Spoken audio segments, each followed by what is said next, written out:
Hi hello ಎಲ್ರಿಗೂ ನಮಸ್ಕಾರ. ಕರಾವಳಿ ಸ್ವಾದಕ್ಕೆ ಸ್ವಾಗತ. ನಾನಿವತ್ತು ಗೋಳಿ ಬಜೆ ಮಾಡ್ತಾಯಿದ್ದೀನಿ. ಇದು ಕರಾವಳಿ ಕಡೆಗೆ ಮಾಡುವ ತುಂಬ ಫೇಮಸ್ ಆದ ಸ್ನ್ಯಾಕ್ಸು. ಗೋಳಿ ಬಜೆ ಜೊತೆಗೆ ಚಟ್ನಿನೂ ಮಾಡ್ತಾಯಿದ್ದೀನಿ. ಇದು ಟೀ ಟೈಮ್ಗೆ ತುಂಬ ಚೆನ್ನಾಗಿರುತ್ತೆ. ಬನ್ನಿ ಹೇಗೆ ಮಾಡಿದ್ದೀನಿ ಅಂತ ನೋಡ್ಕೊಂಬರೋಣ. ಅದಕ್ಕಿಂತ ಮುಂಚೆ ನೀವೇನಾದರೂ ನನ್ನ ಚಾನೆಲ್ನ ಸಬ್ಸ್ಕ್ರೈಬ್ ಮಾಡಿಲ್ಲ ಅಂದರೆ ಪ್ಲೀಸ್ ಸಬ್ಸ್ಕ್ರೈಬ್ ಮಾಡಿ, ಪಕ್ಕದಲ್ಲಿರೋ ಬೆಲ್ ಐಕನ್ನ ಪ್ರೆಸ್ ಮಾಡಿ. ನಾನಿಲ್ಲಿ 1 ಕಪ್ ಮೈದಾನ ಮಿಕ್ಸಿಂಗ್ ಬೌಲಿಗೆ ಹಾಕ್ತಾಯಿದ್ದೀನಿ. 3 ಚಮಚ ಸಕ್ಕರೆನ ಹಾಕೋತಾ ಇದ್ದೀನಿ. ಹಾಗೆ 1 ಕಪ್ ಮೊಸರನ್ನ ತೊಗೊಂಡಿದ್ದೀನಿ. ನಾನಿಲ್ಲಿ 1 ಕಪ್ ಮೈದಾಗೆ 1 ಕಪ್ ಮೊಸರನ್ನ ತೊಗೊಂಡಿದ್ದೀನಿ. ಮೊದಲಿಗೆ ನಾನು ಅರ್ಧದಷ್ಟು ಮೊಸರನ್ನ ಹಾಕಿ ಚೆನ್ನಾಗಿ ಮಿಕ್ಸ್ ಮಾಡ್ಕೋತಾ ಇದ್ದೀನಿ. ಸ್ವಲ್ಪ ಮೊಸರನ್ನ ಹಾಕಿ ಕಲಿಸ್ಕೋಬೇಕು. ಒಂದೇ ಸಲ ಎಲ್ಲ ಮೊಸರು ಹಾಕಿ ಕಲಿಸ್ಕೊಂಡ್ರೆ ತೆಳ್ಳಗಾಗೋ ಚಾನ್ಸಸ್ ಇರುತ್ತೆ. ಸ್ವಲ್ಪ ಹುಳಿ ಇರೋ ಮೊಸರು ತೊಗೊಂಡ್ರೆ ಗೋಳಿ ಬಜೆ ಟೇಸ್ಟ್ ಚೆನ್ನಾಗಿರುತ್ತೆ. ನಾನಿವಾಗ ಎಲ್ಲ ಮೊಸರನ್ನು ಹಾಕಿ ಕಲಿಸ್ಕೊತಾ ಇದ್ದೀನಿ. ಮೊಸರು ಹಾಕಿ ಚೆನ್ನಾಗಿ ಮಿಕ್ಸ್ ಮಾಡ್ಕೋಬೇಕು. ಸಕ್ಕರೆನೂ ಚೆನ್ನಾಗಿ ಕರಗಬೇಕು.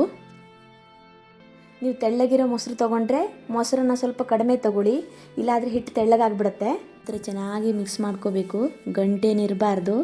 ಸಕ್ಕರೆನೂ ಚೆನ್ನಾಗಿ ಕರಗಬೇಕು. ನೋಡಿ, ಕೈಯಿಂದ ಈ ಥರ ಚೆನ್ನಾಗಿ ಬೀಟ್ ಮಾಡಬೇಕು. ಈ ಥರ ಬೀಟ್ ಮಾಡೋದ್ರಿಂದ ಗೋಳಿ ಬಜೆ ತುಂಬ ಸಾಫ್ಟಾಗಿ ಬರುತ್ತೆ, ಹಾಗೆ ಗಂಟೇನಿರಲ್ಲ. ನೀವು 1 ಕಪ್ ಮೊಸರು ಬದಲು ಸ್ವಲ್ಪ ನೀರು ಸ್ವಲ್ಪ ಮೊಸರನ್ನ ತೊಗೊಂಡು ಹಿಟ್ಟನ್ನ ಕಲಿಸ್ಕೋಬಹುದು.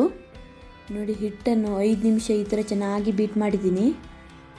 ನೋಡಿ, ಹಿಟ್ಟು ಎಷ್ಟು ಸಾಫ್ಟಾಗಿ ಬಂದಿದೆ. ಗಂಟಿಲ್ಲದೆ ಈ ಥರ ಸಾಫ್ಟಾಗಿ ಬರಬೇಕು.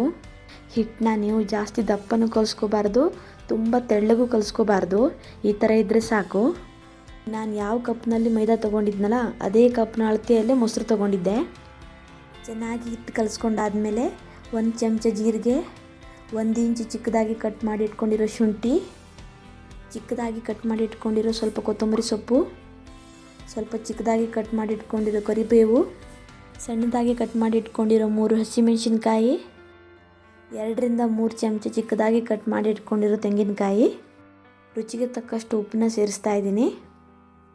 ಎಲ್ಲವನ್ನು ಹಿಟ್ಟಿಗೆ ಸೇರಿಸಿದ ಮೇಲೆ ಚೆನ್ನಾಗಿ ಮಿಕ್ಸ್ ಮಾಡ್ಕೋಬೇಕು. ಹಿಟ್ಟಿಗೆ ಉಪ್ಪು ಖಾರ ಚೆನ್ನಾಗಿ ಮಿಕ್ಸ್ ಆಗಬೇಕು. ನೋಡಿ, ಈ ಥರ ಕೈಯಿಂದ ಚೆನ್ನಾಗಿ ಬೀಟ್ ಮಾಡಿ ಮಿಕ್ಸ್ ಮಾಡ್ಕೋಬೇಕು. 1-2 ನಿಮಿಷ ಈ ಥರ ಬೀಟ್ ಮಾಡಿ ಮಿಕ್ಸ್ ಮಾಡಿಕೊಂಡ್ರೆ ಸಾಕು. ಹಿಟ್ಟನ್ನು ತುಂಬ ದಪ್ಪನೂ ಮಾಡ್ಕೋಬಾರ್ದು, ತುಂಬ ತೆಳ್ಳಗೂ ಮಾಡ್ಕೋಬಾರ್ದು. ನೋಡಿ, ಈ ಥರ ಕನ್ಸಿಸ್ಟೆನ್ಸಿಲಿದ್ದರೆ ಸಾಕು. ನೋಡಿ, ಎಣ್ಣೆಲಿ ಬಿಡುವಾಗ ಈ ಥರ ಒಂದೇ ಸಲ ಬಿಡಬೇಕು. ಆ ಥರ ಕನ್ಸಿಸ್ಟೆನ್ಸಿಲಿದ್ದರೆ ಸಾಕು. ನಾನಿವಾಗ ಇದನ್ನು 1.5 ಗಂಟೆ ಹಾಗೆ ಇಡ್ತಾ ಇದ್ದೀನಿ. ನೋಡಿ, ಹಿಟ್ಟು ಕಲಸಿಟ್ಟು 1.5 ಗಂಟೆ ಆಗಿದೆ. ನೆಕ್ಸ್ಟ್ ನಾನಿಲ್ಲಿ ಸ್ವಲ್ಪ ಸೋಡಾನ ಹಾಕೋತಾ ಇದ್ದೀನಿ. ನಾನಿಲ್ಲಿ 1/4 ಚಮಚ ಸೋಡಾನ ಹಾಕ್ಕೊಂಡಿದ್ದೀನಿ. ಸೋಡಾ ಹಾಕಿ ಚೆನ್ನಾಗಿ ಮಿಕ್ಸ್ ಮಾಡ್ಕೋಬೇಕು. ಸೋಡಾ ಚೆನ್ನಾಗಿ ಹಿಟ್ಟಲ್ಲಿ ಮಿಕ್ಸ್ ಆಗಬೇಕು. ನಾನು 1 ರಿಂದ 2 ನಿಮಿಷ ಹಿಟ್ಟನ್ನು ಚೆನ್ನಾಗಿ ಮಿಕ್ಸ್ ಮಾಡ್ಕೊಂಡಿದ್ದೀನಿ. ನಿಮಗೆ ತುಂಬ ಖಾರ ಬೇಕಾದರೆ ನೀವು ಹಸಿಮೆಣಸಿನ್ಕಾಯಿನ 1 ಅಥವಾ 2 ಹೆಚ್ಚಿಗೆ ಹಾಕ್ಕೋಬೋದು. ನೋಡಿ, ಹಿಟ್ಟು ಚೆನ್ನಾಗಿ ಕಲಿಸ್ಕೊಂಡಾಗಿದೆ. ನೆಕ್ಸ್ಟ್ ನಾನಿಲ್ಲಿ ಒಂದು ಬೌಲಲ್ಲಿ ನೀರು ತೊಗೊಂಡಿದ್ದೀನಿ. ಕೈಗೆ ಹಿಟ್ಟು ಅಂಟ್ಕೋಬಾರ್ದು ಅಂತ ಕೈಗೆ ಸ್ವಲ್ಪ ನೀರನ್ನ ಹಚ್ಕೋತಾ ಇದ್ದೀನಿ.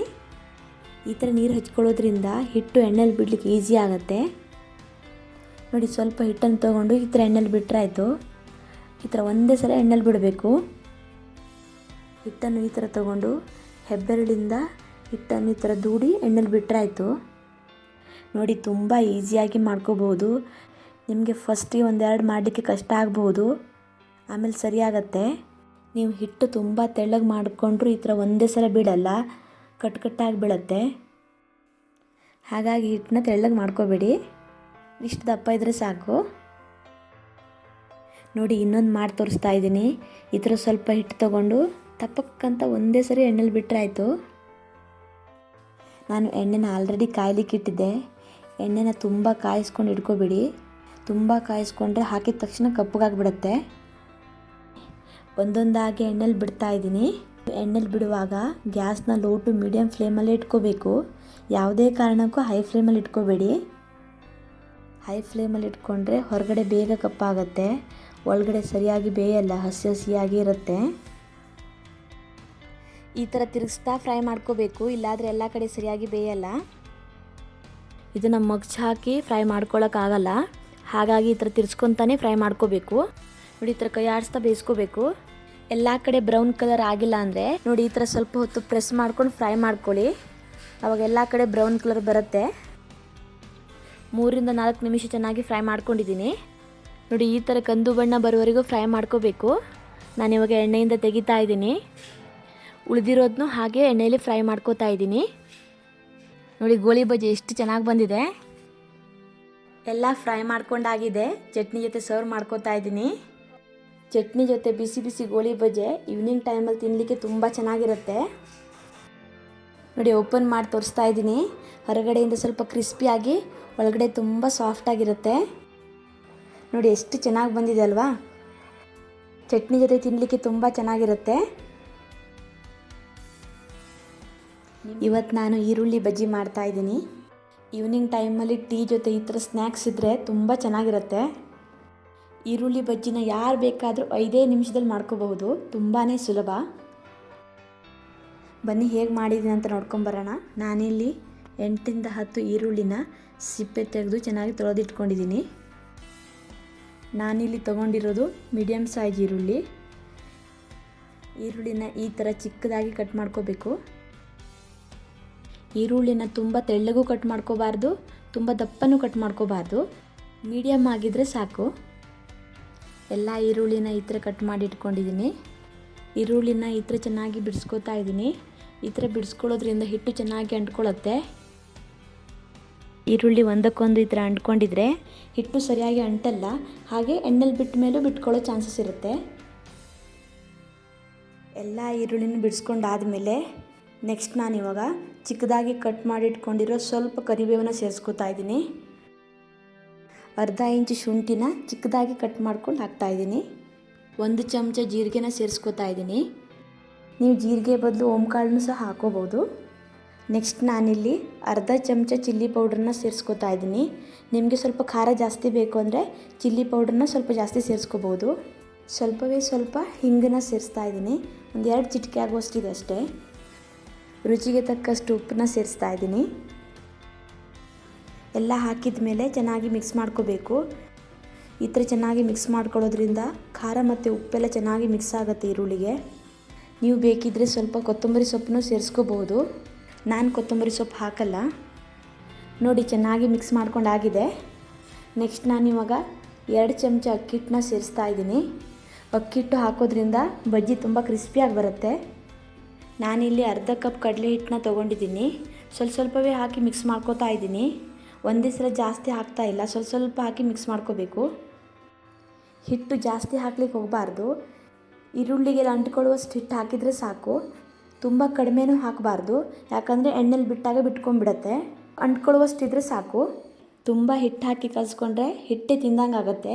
ಈರುಳ್ಳಿ ಬಜ್ಜಿ ಥರ ಅನಿಸೋದೇ ಇಲ್ಲ. ನೋಡಿ ನಾನಿಲ್ಲಿ ಅರ್ಧ ಕಪ್ ಕಡಲೆ ಹಿಟ್ಟನ್ನ ಹಾಕಿದ್ದೀನಿ ಅಷ್ಟೇ. ಒಂದು ಸಲ ಕಲಿಸ್ಕೊಂಡಿದ್ದ ತಕ್ಷಣ ಎಣ್ಣೆಲಿ ಬಿಡಬೇಕು. ಜಾಸ್ತಿ ಹೊತ್ತು ಇಡಲಿಕ್ಕಿಲ್ಲ. ತುಂಬ ಹೊತ್ತು ಇಟ್ಟರೆ ನೀರು ಬಿಟ್ಟುಬಿಡುತ್ತೆ. ಈರುಳ್ಳಿಗೆ ನೀರು ಬಿಟ್ಟ ಮೇಲೆ ಚೆನ್ನಾಗಾಗಲ್ಲ, ತೆಳ್ಳಗಾಗ್ಬಿಡುತ್ತೆ. ನೋಡಿ ಚೆನ್ನಾಗಿ ಕಲಿಸ್ಕೊಂಡಾಗಿದೆ. ನೋಡಿ ಹಿಟ್ಟು ಜಾಸ್ತಿ ಹಾಕಿಲ್ಲ, ಈರುಳ್ಳಿ ಎಲ್ಲ ಹಾಗೆ ಕಾಣ್ತಾ ಇದೆ. ನಾನು ಎಣ್ಣೆನ ಆಲ್ರೆಡಿ ಕಾಯ್ಲಿಕ್ಕೆ ಇಟ್ಟಿದ್ದೀನಿ. ಎಣ್ಣೆಲಿ ಬಿಡುವಾಗ ಈ ಥರ ಸ್ವಲ್ಪ ತೊಗೊಂಡು ಹಾಕಿದರೆ ಆಯಿತು. ತುಂಬ ಪ್ರೆಸ್ ಮಾಡಿ ಹಾಕಬಾರ್ದು, ಒಳಗಡೆ ಎಲ್ಲ ಸರಿಯಾಗಿ ಬೇಯಲ್ಲ. ಇದು ಸ್ವಲ್ಪ ಲೈಟಾಗಿ ಪ್ರೆಸ್ ಮಾಡಿ ಹಾಕಿದರೆ ಸಾಕು. ನೋಡಿ ಈ ಥರ ಸ್ವಲ್ಪ ತೊಗೊಂಡು ಲೈಟಾಗಿ ಪ್ರೆಸ್ ಮಾಡಿ ಹಾಕಿದರೆ ಆಯಿತು ಅಷ್ಟೇ. ನೋಡಿ ಇಲ್ಲಿ ನಾನು ತುಂಬ ಹಿಟ್ಟು ಹಾಕಿಲ್ಲ, ಸ್ವಲ್ಪನೇ ಹಿಟ್ಟು ಹಾಕಿದ್ದೀನಿ. ನೋಡಿ ಈರುಳ್ಳಿ ಎಲ್ಲ ಹಾಗೆ ಕಾಣ್ತಾ ಇದೆ. ನೀವು ಜಾಸ್ತಿ ಹಿಟ್ಟು ಹಾಕ್ಲಿಕ್ಕೆ ಹೋಗಬಾರ್ದು, ತುಂಬ ಕಡಿಮೆನೂ ಹಾಕ್ಕೋಬಾರ್ದು. ನೋಡಿ ಇಷ್ಟು ಅಂಟ್ಕೊಳ್ಳೋ ಥರ ಹಾಕಿದರೆ ಆಯಿತು ಅಷ್ಟೇ.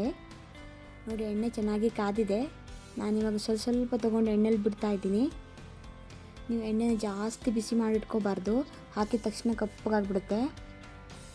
ಹಾಗೆ ಬಜ್ಜಿ ಸೈಡ್ನ ತುಂಬ ದೊಡ್ಡದಾಗಿಯೂ ಮಾಡ್ಕೋಬಾರ್ದು, ಚಿಕ್ಕದಾಗಿ ಮಾಡಿಕೊಂಡ್ರೆ ಬೇಗ ಬೇಯುತ್ತೆ. ಹಾಗೆ ತುಂಬ ಕ್ರಿಸ್ಪಿಯಾಗಿರುತ್ತೆ. ಎಣ್ಣೆನ ಚೆನ್ನಾಗಿ ಕಾಯಿಸ್ಕೊಂಡು ಆಮೇಲೆ ನೀವು ಕಡಿಮೆ ಉರಿ ಅಥವಾ ಮಧ್ಯಮ ಉರಿಯಲ್ಲೇ ಇಟ್ಕೋಬೇಕು. ಹಾಕಿದ ತಕ್ಷಣ ನೀವು 1 ನಿಮಿಷ ಹಾಗೆ ಬಿಟ್ಟು ಬಿಡಬೇಕು. ನೀವೇನಾದರೂ ತಿರ್ಸ್ಲಿಕ್ಕೆ ಹೋದರೆ ಬಿಟ್ಕೊಂಡ್ಬಿಡತ್ತೆ. ನೋಡಿ ಈರುಳ್ಳಿ ಎಲ್ಲ ಹೇಗೆ ಕಾಣ್ತಾ ಇದೆಯಲ್ವಾ. ಹಿಟ್ಟು ಜಾಸ್ತಿ ಹಾಕಿಲ್ಲ, ಎಣ್ಣೆಲಿ ಬಿಟ್ಟ ಮೇಲೂ ಅದು ಬಿಟ್ಕೊಂಡಿಲ್ಲ, ಹಾಗೇ ಇದೆ. ಈ ಥರ ತಿರುಗಿಸ್ತಾ ಎಣ್ಣೆಲಿ ಫ್ರೈ ಮಾಡ್ಕೋಬೇಕು. ಎಲ್ಲ ಕಡೆ ಚೆನ್ನಾಗಿ ಬೇಯುತ್ತೆ. 3-4 ನಿಮಿಷ ಎಣ್ಣೆಲಿ ಫ್ರೈ ಮಾಡ್ಕೊಂಡಿದ್ದೀನಿ. ನೋಡಿ ಸ್ವಲ್ಪ ಕಲರ್ ಚೇಂಜ್ ಆಗಿದೆ. ಈ ಥರ ಕ್ರಿಸ್ಪಿಯಾಗಿ ಗೋಲ್ಡನ್ ಬ್ರೌನ್ ಬರೋವರೆಗೂ ಎಣ್ಣೆಯಲ್ಲಿ ಚೆನ್ನಾಗಿ ಕರ್ಕೋಬೇಕು. ಇವಾಗ ನಾನು ಎಣ್ಣೆಯಿಂದ ತೆಗಿತಾ ಇದ್ದೀನಿ. ನಾನಿಲ್ಲಿ 2ರಿಂದ 3 ಬ್ಯಾಚಸಲ್ಲಿ ಫ್ರೈ ಮಾಡ್ಕೊಂಡಿದ್ದೀನಿ. ನೋಡಿ ಎಲ್ಲ ಫ್ರೈ ಮಾಡಿ ಆಗಿದೆ. ನೋಡಿ ಈರುಳ್ಳಿ ಬಜ್ಜಿ ರೆಡಿ ಆಗಿದೆ. ಕ್ರಿಸ್ಪಿಯಾಗಿ ಬಂದಿದೆ.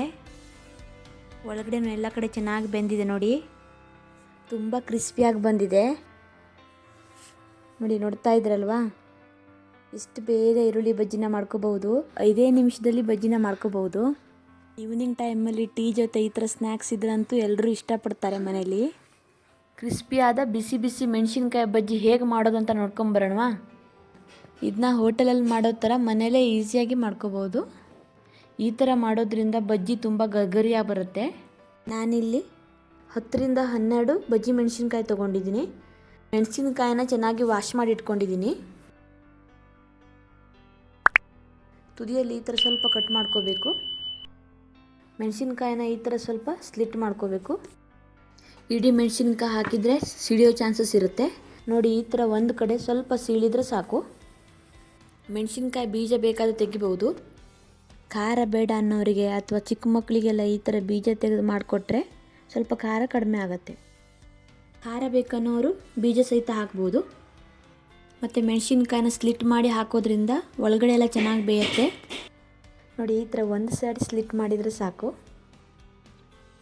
ನೋಡಿ ಎಲ್ಲ ಮೆಣಸಿನ್ಕಾಯಿನೂ ಈ ಥರ ಸ್ಲಿಟ್ ಮಾಡಿ ಇಟ್ಕೊಂಡಿದ್ದೀನಿ. ನೆಕ್ಸ್ಟು ಸ್ಟಫಿಂಗ್ ಮಾಡ್ಕೊಳ್ಳೋಣ. ನಾನಿಲ್ಲಿ ಒಂದು ಚಿಕ್ಕ ಬೌಲ್ ತೊಗೊಂಡಿದ್ದೀನಿ. ಬೌಲಿಗೆ ಅರ್ಧ ಚಮಚ ಜೀರಿಗೆ ಪೌಡರ್, 1/4 ಚಮಚ ಉಪ್ಪು, ಸ್ವಲ್ಪ ಹಿಂಗನ್ನ ಸೇರಿಸ್ತಾ ಇದ್ದೀನಿ. ಹಿಂಗು ಸೇರಿಸೋದ್ರಿಂದ ಫ್ಲೇವರ್ ತುಂಬಾ ಚೆನ್ನಾಗಿ ಬರುತ್ತೆ. ಅರ್ಧ ಚಮಚ ಆಮ್ಚೂರ್ ಪೌಡ್ರ್ ಸೇರಿಸ್ತಾ ಇದ್ದೀನಿ. ನೀವು ಆಮ್ಚೂರ್ ಪೌಡ್ರ್ ಬೇಡ ಅಂದರೆ ಸ್ಕಿಪ್ ಮಾಡ್ಬೋದು. ಆಮ್ಚೂರ್ ಪೌಡ್ರ್ ಹಾಕಿದರೆ ಸ್ವಲ್ಪ ಲೈಟಾಗಿ ಹುಳಿಯಾಗಿ ಟೇಸ್ಟ್ ಚೆನ್ನಾಗಿ ಬರುತ್ತೆ. ಬೇಕಾದರೆ ಹಾಕೋಬೋದು, ಬೇಡಾದರೆ ಸ್ಕಿಪ್ ಮಾಡ್ಕೋಬೋದು. ಆಮ್ಚೂರ್ ಪೌಡ್ರ್ ಬದಲು ಸ್ವಲ್ಪ ಲಿಂಬೆ ರಸ ಅಥವಾ ಹುಳಿ ಹಾಕೋಬೋದು. ಎಲ್ಲವನ್ನು ಈ ಥರ ಚೆನ್ನಾಗಿ ಮಿಕ್ಸ್ ಮಾಡ್ಕೋಬೇಕು. ಎಲ್ಲ ಪೌಡ್ರನ್ನು ಈ ಥರ ಚೆನ್ನಾಗಿ ಮಿಕ್ಸ್ ಮಾಡಿಕೊಂಡು ಸೀಳಿಟ್ಕೊಂಡಿರೋ ಮೆಣಸಿನ್ಕಾಯಿನ ಒಳಗಡೆ ಈ ಥರ 1 ಅಥವಾ 2 ಚಿಟಿಕೆ ಹಾಕಿದರೆ ಸಾಕು. ಈ ಥರ ಸ್ವಲ್ಪ ಹಾಕಿದರೆ ಸಾಕು. ಹಿಂಗು, ಜೀರಿಗೆ ಪೌಡರ್, ಆಮ್ಚೂರ್ ಪೌಡ್ರೆಲ್ಲ ಹಾಕಿರೋದ್ರಿಂದ ಟೇಸ್ಟ್ ಚೆನ್ನಾಗಿರುತ್ತೆ. ಎಲ್ಲ ಮೆಣಸಿನ್ಕಾಯಿನೂ ಈ ಥರ ರೆಡಿ ಮಾಡಿ ಇಟ್ಕೊಳ್ಳೋದ್ರಿಂದ ಎಣ್ಣೆಲಿ ಬಿಡುವಾಗ ಈಸಿ ಆಗುತ್ತೆ. ನಾನಿಲ್ಲಿ ಎಲ್ಲ ಮೆಣಸಿನ್ಕಾಯಿನೂ ರೆಡಿ ಮಾಡಿ ಇಟ್ಕೊಂಡಿದ್ದೀನಿ. ಮೆಣಸಿನ್ಕಾಯಿನ ಕೋಟ್ ಮಾಡಲಿಕ್ಕೆ ಹಿಟ್ಟು ರೆಡಿ ಮಾಡ್ಕೊಳ್ಳೋಣ. ನಾನಿಲ್ಲಿ ಮಿಕ್ಸ್ ಮಾಡಲಿಕ್ಕೆ ಒಂದು ಪಾತ್ರೆ ತೊಗೊಂಡಿದ್ದೀನಿ. ಪಾತ್ರೆಯಲ್ಲಿ 1.5 ಕಪ್ ಆಗುವಷ್ಟು ಕಡಲೆ ಹಿಟ್ಟನ್ನ ಸೇರಿಸ್ಕೊತಾ ಇದ್ದೀನಿ. ಅರ್ಧ ಚಮಚ ಓಂಕಾಳು ತೊಗೊಂಡಿದ್ದೀನಿ. ಓಂಕಾಳನ್ನ ಈ ಥರ ಕ್ರಷ್ ಮಾಡಿ ಹಾಕ್ತಾಯಿದ್ದೀನಿ. ಕ್ರಷ್ ಮಾಡಿ ಹಾಕೋದ್ರಿಂದ ಫ್ಲೇವರ್ ಚೆನ್ನಾಗಿ ಬರುತ್ತೆ. ಓಂಕಾಳು ಇಲ್ಲ ಅಂದರೆ ಜೀರಿಗೆ ಸಹ ಯೂಸ್ ಮಾಡ್ಬೋದು. ಸ್ಟಫಿಂಗಿಗೆ ರೆಡಿ ಮಾಡಿ ಇಟ್ಕೊಂಡಿರೋ ಮಿಕ್ಕಿರೋ ಪೌಡ್ರನ್ನೆಲ್ಲ ಇದಕ್ಕೆ ಸೇರಿಸ್ತಾ ಇದ್ದೀನಿ. ರುಚಿಗೆ ತಕ್ಕಷ್ಟು ಉಪ್ಪು. ನೀವು ಎಷ್ಟು ಹಿಟ್ಟು ತೊಗೊಳ್ತೀರಲ್ವ ಅದಕ್ಕೆ ಸರಿಯಾಗುವಷ್ಟು ಉಪ್ಪು ಹಾಕ್ಕೊಳ್ಳಿ. 2 ಚಮಚ ಅಕ್ಕಿ ಹಿಟ್ಟನ್ನ ಸೇರಿಸ್ತಾ ಇದ್ದೀನಿ. ಅಕ್ಕಿ ಹಿಟ್ಟು ಸೇರಿಸೋದ್ರಿಂದ ಬಜ್ಜಿ ತುಂಬ ಕ್ರಿಸ್ಪಿಯಾಗಿ ಬರುತ್ತೆ. 1/4 ಚಮಚ ಆಗುವಷ್ಟು ಅಡುಗೆ ಸೋಡಾ ಸೇರಿಸ್ತಾ ಇದ್ದೀನಿ. ಎಲ್ಲವನ್ನು ಈ ಥರ ಚೆನ್ನಾಗಿ ಮಿಕ್ಸ್ ಮಾಡ್ಕೋಬೇಕು. ನೀವು ಬೇಕಾದರೆ ಇದಕ್ಕೆ 1/4 ಚಮಚ ಅರಿಶಿನ ಸೇರಿಸ್ಕೋಬೋದು. ನಾನಿಲ್ಲಿ ಅರಿಶಿನ ಹಾಕ್ತಾ ಇಲ್ಲ. ಅರಿಶಿನ ಸೇರಿಸೋದ್ರಿಂದ ಬಜ್ಜಿ ಸ್ವಲ್ಪ ಹಳದಿ ಕಲರ್ ಬರುತ್ತೆ. 2ರಿಂದ 3 ಚಮಚ ಬಿಸಿ ಎಣ್ಣೆ ಹಾಕ್ತಾ ಇದ್ದೀನಿ. ಬಿಸಿ ಎಣ್ಣೆ ಹಾಕೋದ್ರಿಂದ ಬಜ್ಜಿ ತುಂಬ ಕ್ರಿಸ್ಪಿಯಾಗಿ ಬರುತ್ತೆ. ಎಣ್ಣೆ ಬಿಸಿಯಾಗಿರುತ್ತೆ, ನಿಧಾನಕ್ಕೆ ಮಿಕ್ಸ್ ಮಾಡ್ಕೋಬೇಕು. ನಾನು ಆಲ್ರೆಡಿ ಬಜ್ಜಿ ಕರಿಲಿಕ್ಕೆ ಎಣ್ಣೆ ಬಿಸಿ ಮಾಡಲಿಕ್ಕೆ ಇಟ್ಟಿದ್ದೆ. ಅದೇ ಎಣ್ಣೆನ ಇಲ್ಲಿ 2 ಚಮಚ ಹಾಕೋತಾ ಇದ್ದೀನಿ. ಹಿಟ್ಟನ್ನ ಚೆನ್ನಾಗಿ ಮಿಕ್ಸ್ ಮಾಡ್ಕೊಂಡಿದ್ದೀನಿ. ಮೊದಲಿಗೆ ಸ್ವಲ್ಪ ನೀರನ್ನು ಸೇರಿಸಿ ಮಿಕ್ಸ್ ಮಾಡ್ಕೋಬೇಕು. ಒಂದೇ ಸಲ ಜಾಸ್ತಿ ನೀರು ಹಾಕಬಾರ್ದು.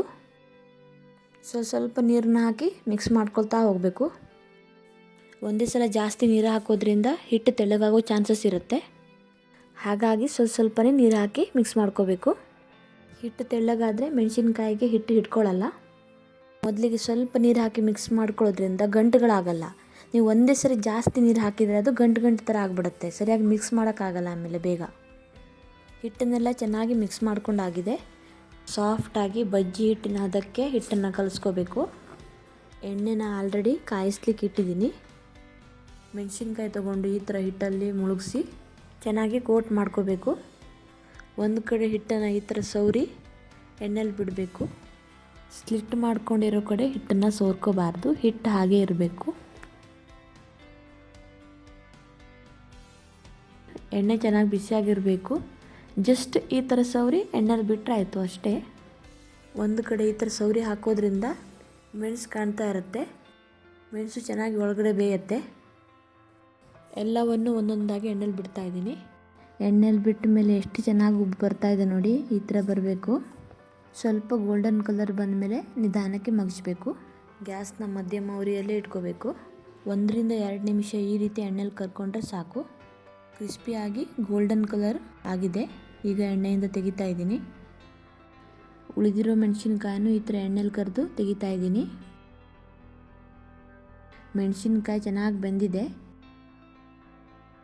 ಬಜ್ಜಿನ ಮಾಡಿದ ತಕ್ಷಣ ತಿಂದರೆ ಗರ್ಗರಿ ಆಗಿರುತ್ತೆ. ನೀವೇನಾದರೂ ಸ್ವಲ್ಪ ಹೊತ್ತು ಬಿಟ್ಟು ತಿನ್ನೋದಾದರೆ ಡಬಲ್ ಫ್ರೈ ಮಾಡ್ಕೊಳ್ಳಿ, ತುಂಬ ಹೊತ್ತು ಬಜ್ಜಿ ಗರ್ಗರಿ ಆಗಿರುತ್ತೆ. ಬಜ್ಜಿ ಎಲ್ಲ ರೆಡಿ ಆಗಿದೆ. ಎಲ್ಲ ಬಜ್ಜಿನೂ ತೆಗೆದು ಒಂದು ಪ್ಲೇಟಿಗೆ ಹಾಕೋತಾ ಇದ್ದೀನಿ. ಗರ್ಗರಿಯಾದ ಬಿಸಿ ಬಿಸಿ ಬಜ್ಜಿ ರೆಡಿ ಆಗಿದೆ.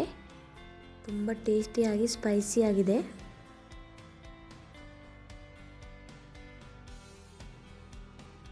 ನೀವು ಒಂದ್ಸಲ ಈ ಥರ ಟ್ರೈ ಮಾಡಿ ನಮಗೆ ಕಮೆಂಟ್ಸಲ್ಲಿ ತಿಳಿಸಿ. ನಿಮಗೆಲ್ಲ ಇವತ್ತಿನ ವಿಡಿಯೋ ಇಷ್ಟ ಆಗಿದೆ ಅನ್ಕೋತೀನಿ. ನಿಮಗೇನಾದರೂ ಈ ವಿಡಿಯೋ ಇಷ್ಟ ಆಗಿದ್ದರೆ ಲೈಕ್ ಮಾಡಿ, ಕಮೆಂಟ್ ಮಾಡಿ, ನಿಮ್ಮ ಫ್ರೆಂಡ್ಸಿಗೆಲ್ಲ ಶೇರ್ ಮಾಡಿ, ಸಬ್ಸ್ಕ್ರೈಬ್ ಮಾಡಲಿಕ್ಕೆ ಮರಿಬೇಡಿ. ಧನ್ಯವಾದಗಳು.